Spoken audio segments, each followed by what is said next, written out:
I'm a psychiatrist, and today we're looking at the word cathexis. Cathexis essentially means attaching yourself to someone or to something, often in an unhealthy manner.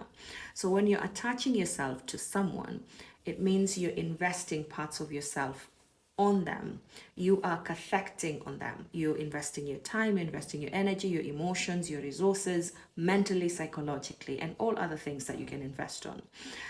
And when you're investing on that person, it's actually not the person that you're investing on, it's the version of that person that you've created on your mind. The expectations that you have set on that person on your mind, that's what you're investing on. And when you do that in a relationship with somebody, you run a couple of risks. In fact, some of the risks are guaranteed, like disappointment, because human beings are essentially evolving human beings. We change all the time. If there's anything that we do, is that we change.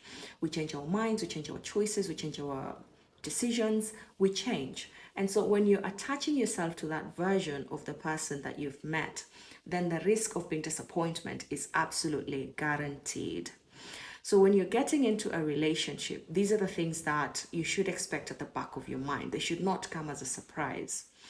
And you'll realize that for people who've gone through betrayal, who've gone through rejection, who've gone through disappointment in relationships, one of the lessons that they might take home is to redirect their mental energy, to redirect their investment emotionally, mentally, onto other things that carry a lesser risk. So they might invest in their work. They might find themselves engrossed in what they do at work, or in a hobby, or in an activity that they've taken up, as a way to avoid getting into these risks of getting emotionally hurt or psychologically wounded.